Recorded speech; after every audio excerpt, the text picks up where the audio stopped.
ನಮಸ್ಕಾರ ಸ್ನೇಹಿತರೆ ಬಂಗಾರ ಮತ್ತು ಬೆಳ್ಳಿ ಬೆಲೆಗಳು ಮತ್ತೊಮ್ಮೆ ಭರ್ಜರಿಯಾಗಿ ಇಳಿಕೆ ಕಂಡಿವೆ.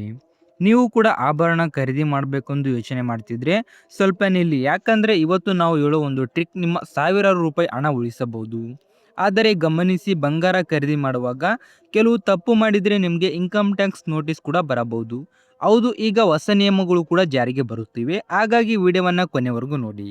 ಮಾರ್ಕೆಟ್ ನೋಡಿದರೆ ಬಂಗಾರ ಮತ್ತು ಬೆಳ್ಳಿ ಬೆಲೆಗಳು ಒಂದೇ ಸಮಯದಲ್ಲಿ ಏರಿಕೆ ಇಳಿಕೆ ಆಗುತ್ತಿವೆ. ಅಮೆರಿಕ, ಇಸ್ರೇಲ್ ಮತ್ತು ಇರಾನ್ ನಡುವಿನ ಪರಿಸ್ಥಿತಿ ಕೂಡ ಬಂಗಾರದ ಬೆಲೆಯ ಮೇಲೆ ಪರಿಣಾಮ ಬೀರುತ್ತಿದೆ. ಮೊದಲು ಬೆಳ್ಳಿಯ ಬೆಲೆ ಬಗ್ಗೆ ನೋಡೋದಾದ್ರೆ, ಒಂದೇ ದಿನ ಸಾವಿರಾರು ರೂಪಾಯಿ ಇಳಿಕೆ ಕಂಡಿದೆ. ಇದು ಸಾಮಾನ್ಯ ಕುಸಿತ ಅಲ್ಲ, ದೊಡ್ಡ ಮಟ್ಟದಲ್ಲಿ ಮಾರಾಟ ನಡೆಯುತ್ತಿದೆ ಅನ್ನೋ ಸೂಚನೆ. ಇದರಿಂದ ಬಂಗಾರದ ಬೆಲೆಯ ಮೇಲೆ ಪರಿಣಾಮ ಕೂಡ ಬೀರಿದೆ.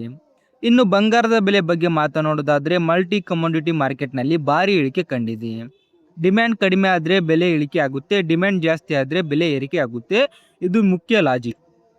ಕಡಿಮೆ ಬೆಲೆಗೆ ಬಂಗಾರ ಖರೀದಿ ಮಾಡಬೇಕಂದ್ರೆ ಒಂದೇ ಬಾರಿ ಖರೀದಿ ಮಾಡಬೇಡಿ. ಬೆಲೆ ಇಳಿಕೆ ಆಗುವಾಗ ಸ್ವಲ್ಪ ಸ್ವಲ್ಪವಾಗಿ ಖರೀದಿ ಮಾಡಿ.